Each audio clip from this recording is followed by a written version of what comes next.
All right, everyone, welcome to our webinar entitled Saving the JCPOA.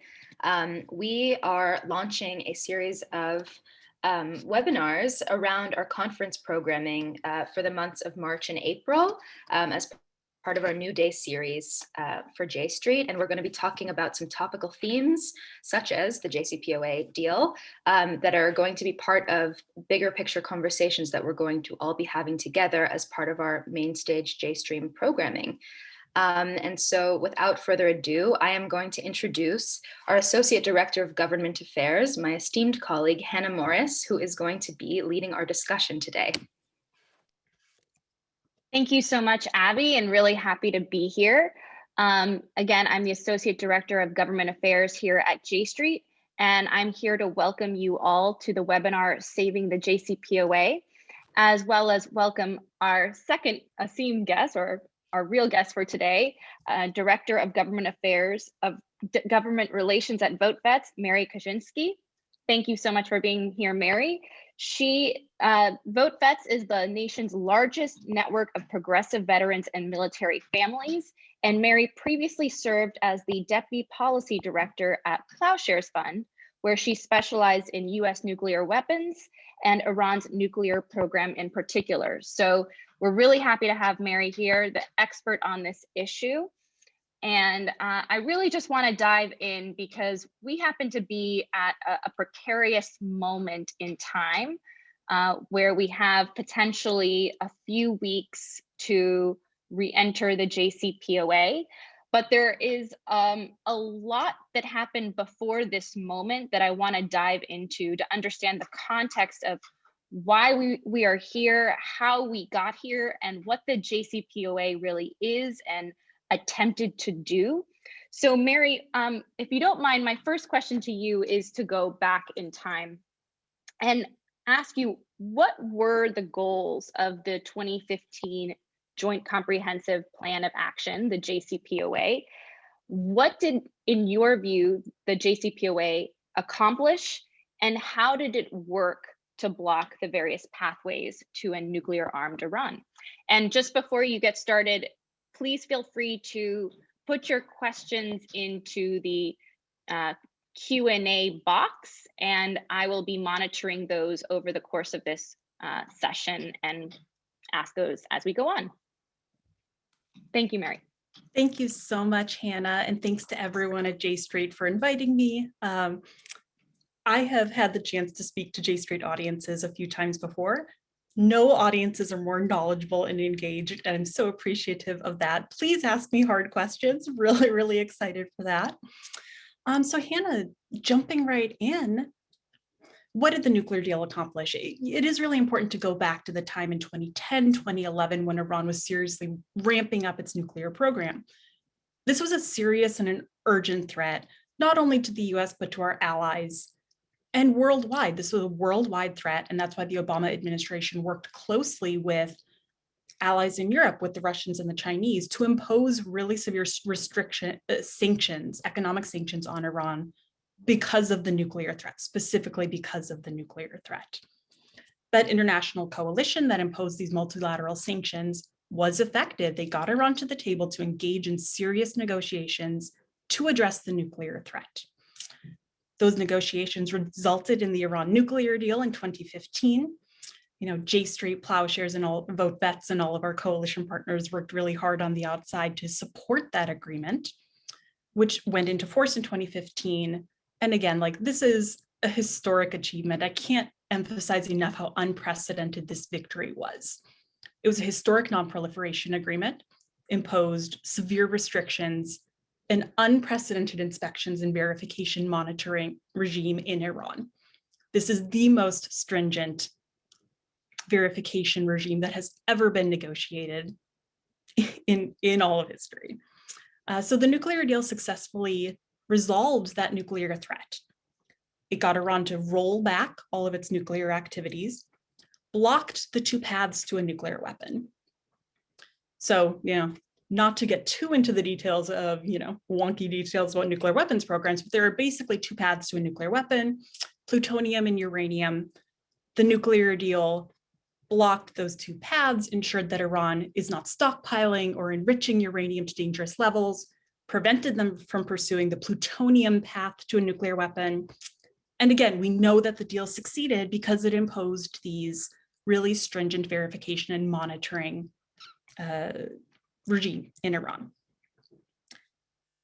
So again, that's taking us back to 2015. In the subsequent years, Iran remained in compliance. The international community waived the nuclear sanctions in exchange for these nuclear concessions.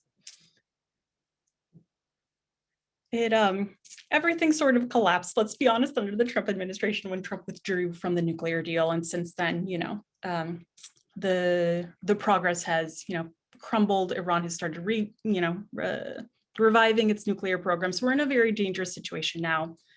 But that was the basic bargain of the nuclear deal. That's great. And I really want to dive into one of the things you talked about, which was the enrichment of uranium component, because there were several aspects of the JCPOA that Iran hawks dug into and used as a reason to completely oppose the entire deal.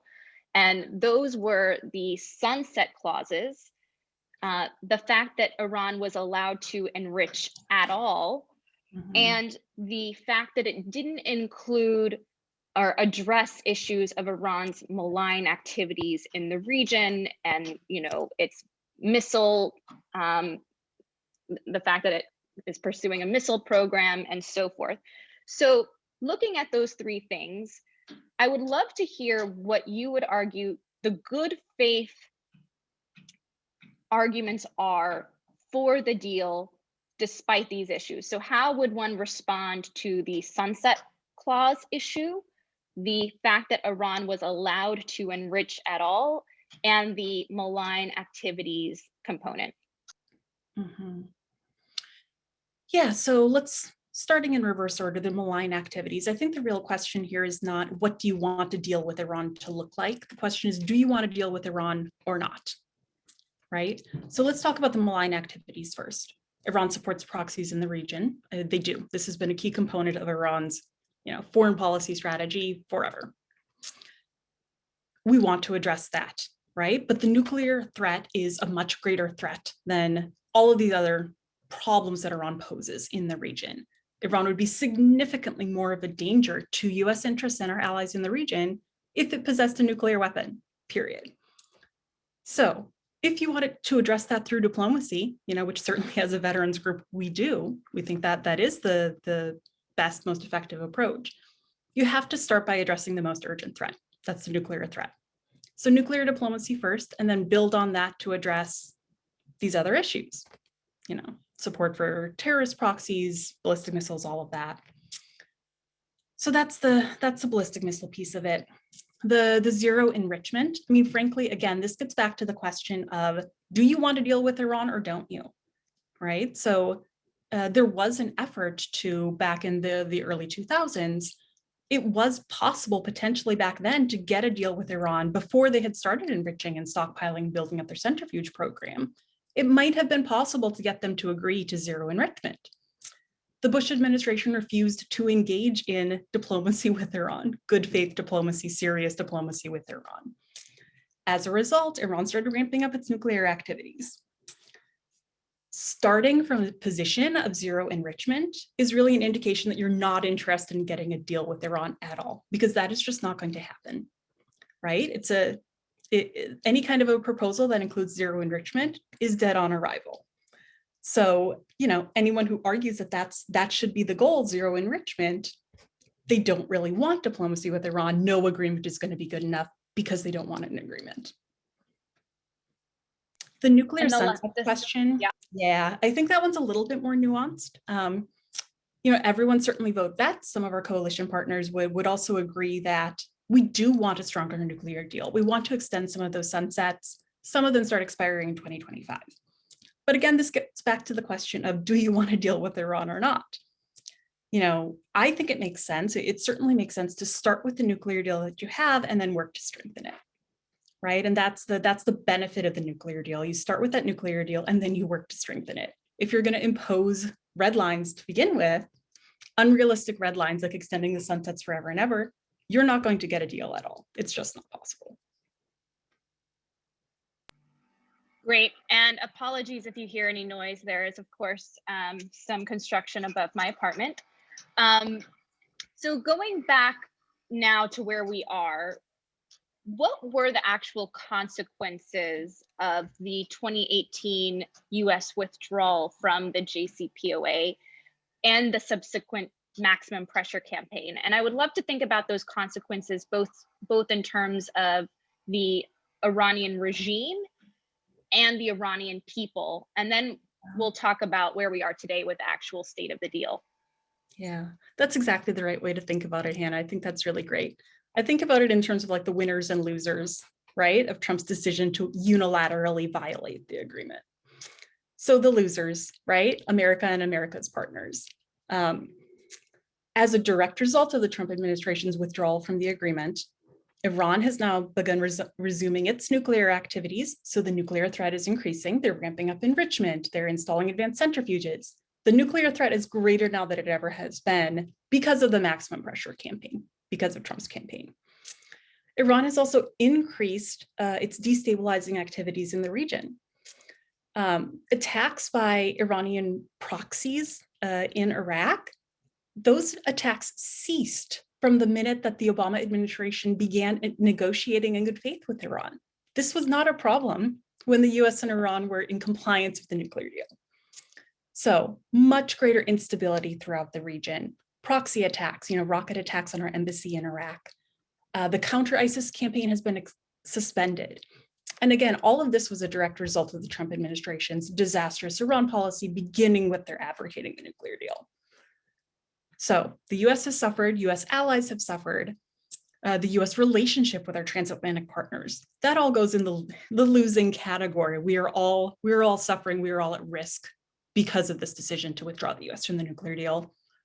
The Iranian people, Hannah, that's also a really important point, extraordinary suffering in Iran, extreme suffering because of the Trump administration's having imposed overly broad sectoral sanctions that are impacting the people and really hurting people's lives. Iranians are having a hard time getting food and medicine, COVID supplies, all of this. This is affecting the Iranian people. In the winners column, who won because of Trump's decision to withdraw from the JCPOA? The Iranian regime, right? Hardliners in Iran are gaining power. They now have a common enemy. It's the US. So we're empowering hardliners in Iran. They're also getting richer. I know we think, maybe that there are more sanctions on Iran that people are, the Iranians are suffering. The regime is not suffering. They have more money now than ever before because they control the black market.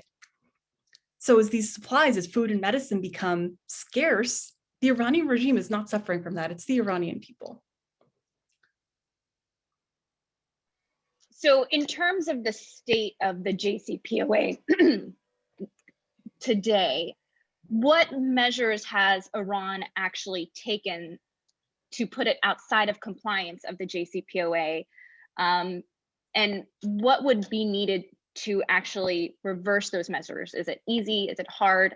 I know I do see some questions regarding the actual status of enrichment here in the question box.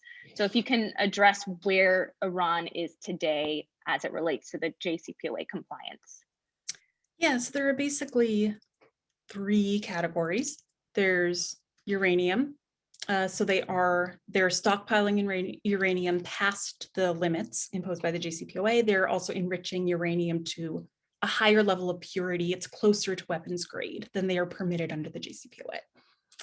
So that's under the uranium category. Under centrifuges, they are installing and feeding uranium into centrifuges that they're, again, not permitted to do under the JCPOA. And lastly, I think the last category, sort of they've reduced compliance with some of the inspections that they are required to submit to under the JCPOA and under their additional protocol, their additional agreement with the International Atomic Energy Agency. So for example, the continuous monitoring, they are no longer providing continuous monitoring. They're keeping the cameras on and recording. They're just not submitting that to the International Atomic Energy Agency as they're required to do. Here's the important thing. All of these steps, reversible, right? I think former Secretary of Energy Ernie Moniz has estimated it could take about 4 months for Iran to come back into compliance. I've heard as little as 2 months, could be 4 months, could be longer. You know, it really depends on how fast the US moves. Iran could move really quickly if they have an incentive to do so, right? It is also really important to remember that all of these steps are reversible. There's a slight nuance there that some of the knowledge that they gain from research and development is not reversible. You can't take away that knowledge. And that's why the research and development is concerning. That's the most concerning element of all this. But you can pull out centrifuges. They did it once before, they can do it again. You can downblend, you can ship out the uranium. The vast majority of all of these breaches, they're relatively minor breaches so far. They are completely reversible, and that could happen really quickly. So in terms of the argument going on right now about returning to the JCPOA, why exactly should be the compliance for compliance be the US strategy going forward? And what's wrong with the argument that the JCPOA must be jettisoned in favor of a new agreement that will address the nuclear file as well as other issues like Iran's ballistic missile program and so forth that we've talked about? So why do the reentry now strategy over, reconstructing the Iran nuclear deal first? Yeah, so compliance for compliance, which basically means the US gradually lifts sanctions and Iran gradually comes back into compliance. That's the only logical path, right, to rejoining the nuclear deal. That's really the way it happened the first time. There was sort of an interim agreement, the Joint Plan of Action, for those who like acronyms, the JPA, in which Iran there was an interim agreement where Iran sort of rolled back its nuclear program and some of the sanctions were waived. Then there was the final nuclear deal, the Joint Comprehensive Plan of Action, the big thing that was signed in 2015. And again, the basic arrangement there, it was a really simple deal. Iran makes nuclear concessions, the nuclear sanctions are lifted and waived. Returning now to that process, it's sort of a reverse process, right? So both sides gradually take steps until eventually both the US and Iran are back into full compliance with the nuclear deal. We touched on this a little bit earlier, Hannah, but I can't emphasize enough how important it is to get both the US and Iran back into compliance. And if we don't do that quickly, we're facing an urgent nuclear threat here. If you want to talk about ballistic missiles, you want to talk about support for terrorism, totally, yes, let's do that. These are serious concerns. These are serious threats. We need to get Iran's nuclear program back in a box first. So in terms of the back in the box, though, I do want to talk about what the time constraints, like why is there the urgency right now? Mm-hmm. And we hear a lot about, or we probably don't hear enough about Iran's own domestic politics in this, but I would love for you to talk about why Iran's domestic politics play a role in the calculations that need to be made in terms of reentry, and why that affects the need to do reentry first as opposed to the other options. Yeah, totally agree. Iran's domestic politics are not getting enough attention here. So Iran is holding presidential elections in June of this year, so in just a few months. The way this works, just given Iranian politics, the next president of Iran and his foreign policy team, almost by definition, they are not going to be as moderate and as open to negotiations as the current president of Iran is. So the US and our allies have a huge opportunity for diplomacy right now with the current government in Iran. We need to take advantage of that opportunity because that window gets a lot narrower in June of 2021. So that's sort of the Iranian political context. And added to that, making this even more difficult, is that Trump's maximum pressure campaign has elevated those hardliners in Iran. So that's another reason that narrow window of opportunity is closing fast. Then on the political front, there are all of these steps that Iran has taken to breach the limits of the nuclear deal. They haven't crossed any major red lines yet, But that could change, right? And the longer the US waits to come back into compliance, and the longer they wait to sort of jumpstart these negotiations and engage in serious talks with Iran about both getting back into compliance, the more dangerous the nuclear threat becomes. So just building off of that, because I think that that is really important to understand, how does that play into how you or anyone should respond to the idea that the US has all of the leverage now? Don't give it up. We can't give it up. And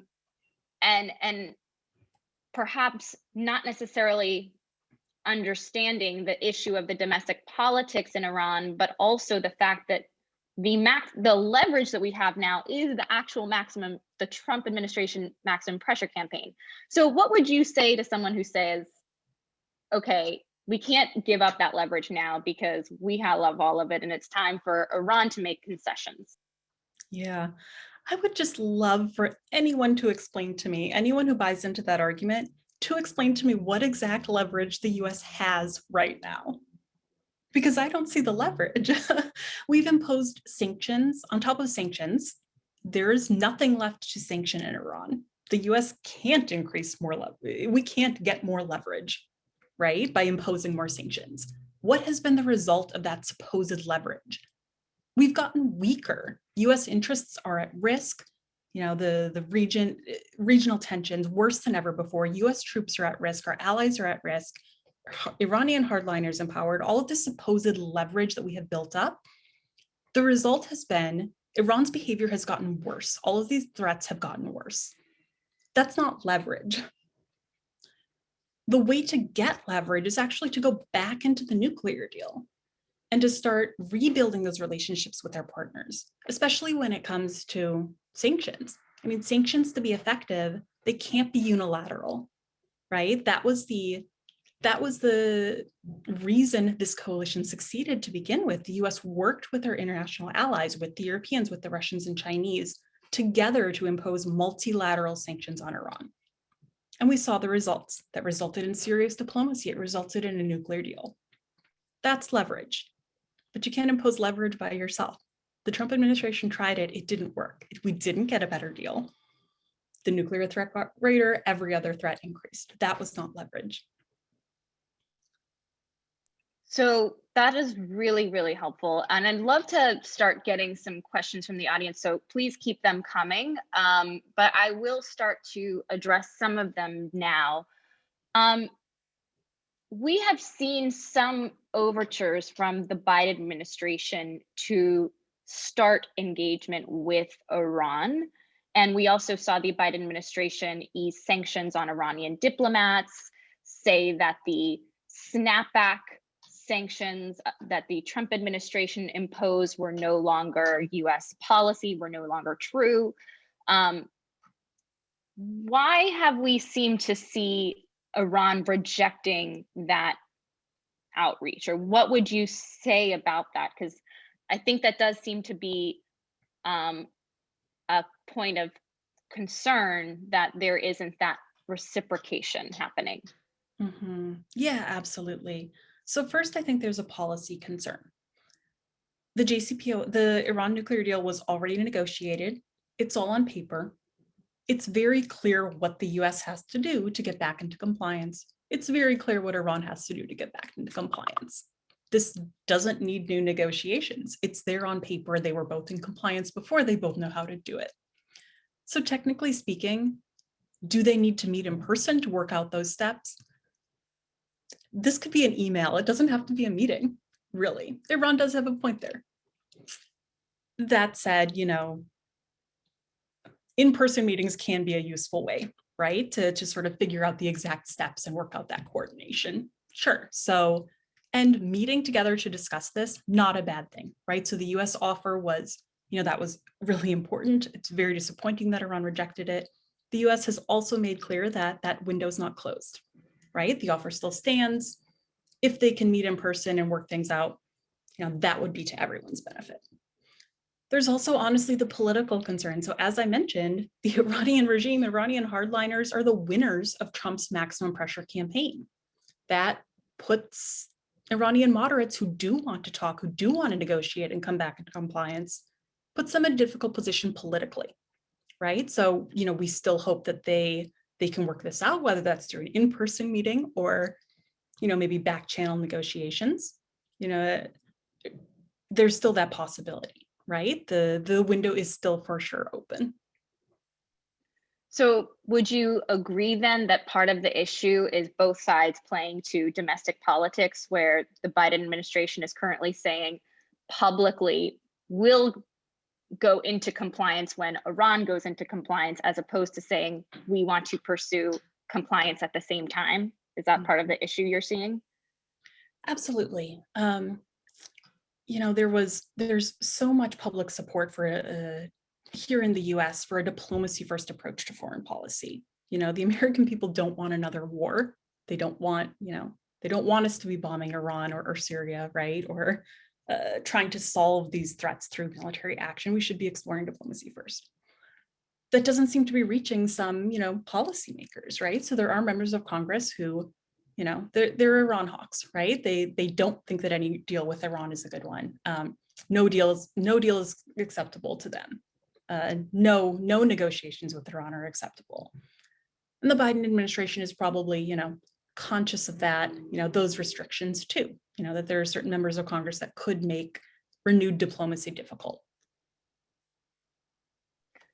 And to that end, what do you think, because of course there is a spectrum within Congress, what do you think the role of Congress is here while we are in this precarious position? And I think it would be helpful for you to explain, the role of what we would want to see from pro-diplomacy allies and versus the role that perhaps the spoilers in Congress are playing. Mm-hmm. Well, I think the role for Congress really should start with supporting American interests, right? In foreign policy, putting American interests first, right? When it comes to the nuclear deal benefited the US and our allies. So the first starting point, I think, is for Congress to keep in mind that, do no harm when it comes to negotiations. Let those negotiations play out. Give diplomacy a chance. Because if you don't, then the alternative is war, right? And as our representatives in Washington, their main responsibility, I think, when considering these matters of war and peace, is to support diplomacy and give those negotiations a chance to succeed. So do no harm, don't play the spoiler, don't get involved in here when the administration is about to embark on these negotiations to revive a diplomatic agreement. Really good question here from the audience. A majority of the Iranian people had a soft corner from the American people, and we're looking forward to better relations between the two countries. However, the extreme sanctions have led them to face immense difficult economic and healthcare situations, which you described, Mary. So would the Iranian people be trusting of the US now? And where does that leave us for a future deal? I mean, I think that that's a real pickle that that the Biden administration is in on this deal amongst many agreements. But first, I'd love for your thoughts on, how the Iranian people feel about trusting the United States. Yeah, no, that's a really good question, Hannah, and I totally agree. Why trust the United States when they pulled out of this agreement, when all of the actions, all of these onerous sanctions, the burden is falling on the Iranian people and not on the Iranian regime. So certainly, greater mistrust of the United States than ever before. And this gets back to the point about whether or not this is an effective national security strategy for the US. This is not winning hearts and minds. I think it's important too that, the Iranian people already have a deep-seated mistrust of their own government for legitimate reasons. Rampant corruption, the supreme leaders, who is obviously the true leader in Iran. So the Iranian people already have that deep-seated mistrust of their own government. Now, they mistrust the US as well, because the US can't be trusted to keep its word. Even the moderates in Iran, the moderate government of Iran that negotiated the nuclear deal, they oversold the benefits, frankly. So even when Iran was in full compliance, some of the benefits, the economic benefits of sanctions relief, wasn't getting to the Iranian people, or it wasn't as much as they had been led to expect. I think that's important to dive into with one of the questions we also have here about the different types of sanctions that exist on Iran. So we have US sanctions. Really, the question is about how many sanctions regimes there are. But there are US sanctions. And within that, there are nuclear sanctions and non-nuclear sanctions, and then UN sanctions. So is it possible for you to talk a little bit about the distinctions and where those play into what the Iranians felt and what they didn't feel? Yeah, and it gets even more complicated too, right? So there's US sanctions versus UN sanctions. There's nuclear versus non-nuclear. And then when you look at the US sanctions, there's something called the primary sanctions and secondary sanctions. So let's start with that first, because I think that's the most important piece. So I think actually folks don't realize this, and it's such an important point. The sanctions that the Trump administration reimposed on Iran, they actually weren't sanctions on Iran. They were sanctions on Europeans and Japan and South Korea and Russia and China. The US threatened to sanction our allies and partners in this agreement if they did business with Iran. So when we talk about waiving those sanctions, we're not talking about waiving sanctions on Iran. We're talking about lifting sanctions on our European allies. That's the secondary sanctions that were waived under the JCPOA in exchange for Iran's nuclear concessions. There are also US unilateral sanctions on Iran, right? So, American entities and individuals are prohibited from doing business with Iran. The nuclear deal never touched those sanctions. So even when we talk about, giving Iran some sanctions relief, nuclear sanctions relief, in exchange for their rolling back their nuclear program, US sanctions, US businesses, US persons will still be prohibited. Those sanctions aren't going away. So those are the US primary sanctions. Then we were talking, the UN sanctions as well. And to be clear, like when we talk about the nuclear versus non-nuclear sanctions, the nuclear deal only impacted nuclear sanctions, right? So it did not touch any of the other multilateral or unilateral sanctions on Iran for support for terrorist proxies, support for ballistic missiles, human rights abuses. All of those sanctions remain in place. And when we talk about addressing other concerns with Iran, we still have all of those tools to address those concerns. Right, and I think it's important because one of the questions we have here is really about how, the role of Israel, and of course, Israel is an important player in the region and is affected by those malign activities. So how does Israel play into the current state of play? There are a lot of folks that argue that the sanctions regime, the maximum pressure campaign, is hurting Iran economically so as to make it harder for them to pursue these malign activities. We've seen evidence that that's not the case, but that is a huge argument on behalf of a certain segment of the pro-Israel community, and part of how Bibi Netanyahu is framing the argument against re-entry. Where do you see Israel in the current dynamic? I know that's a big question, but where do you see them right now? Absolutely. Well, first, I think it's really important just to look at the facts, right, and examine the evidence. Diplomacy worked, right? The nuclear deal succeeded. Iran complied with it. They rolled back their nuclear activities. That was the urgent threat that we were facing back in 2011, 2010. We're rapidly approaching that point again, right? And again, the fact of the matter is that Iran complied with the nuclear deal. Diplomacy succeeded in that regard. Iran also dialed back some of its regional activities, right? Again, from the moment that the Obama administration began negotiating with Iran, proxy attacks ceased, right? That was not the case under the Bush administration. It happened under the Obama administration. So the issues are linked. And again, once Trump pulled out of the nuclear deal, all of these threats across the board increased. So the fact of the matter is that we know diplomacy works. So we need to get back to that. We know nuclear diplomacy works because we had it once, right? So again, I think it is really revealing, though, that there is certainly a faction, not only here in the US, but in Israel as well. They're not opposed to the nuclear deal, right?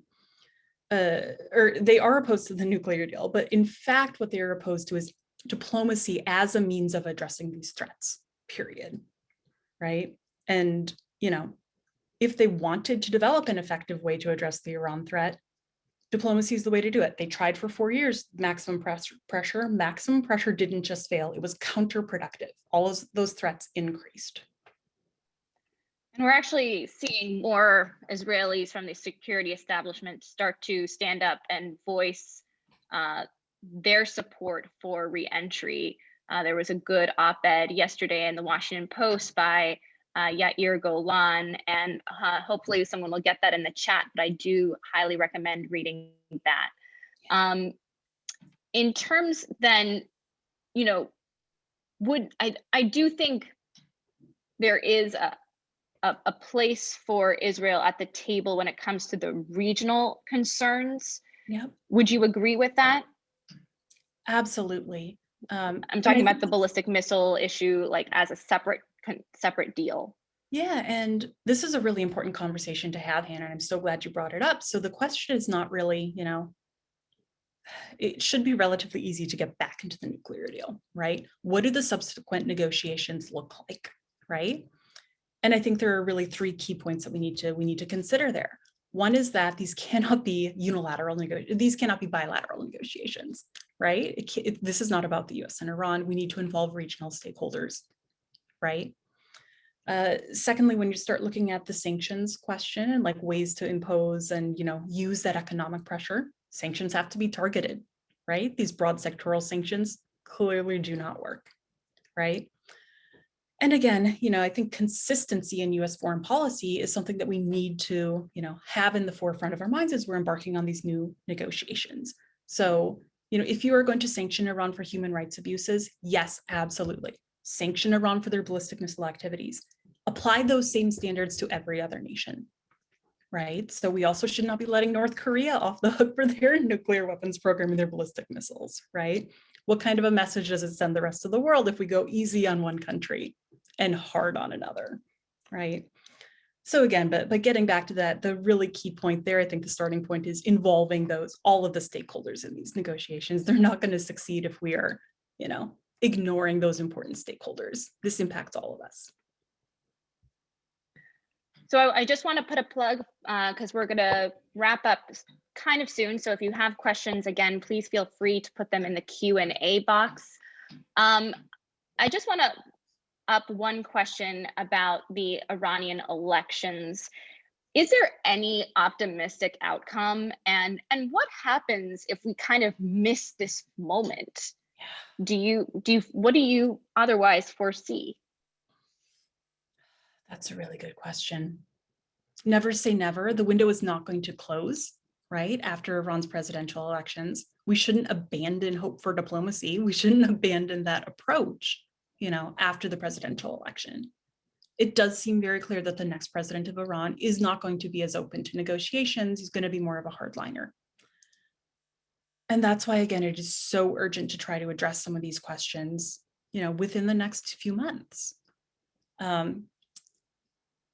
We should keep trying after the presidential elections, but we cannot underestimate the value of the importance of the opportunity that we are currently facing, especially as Iran, we keep pushing Iran and they keep ramping up their nuclear program. And again, we're facing potentially an imminent nuclear crisis if we don't act quickly.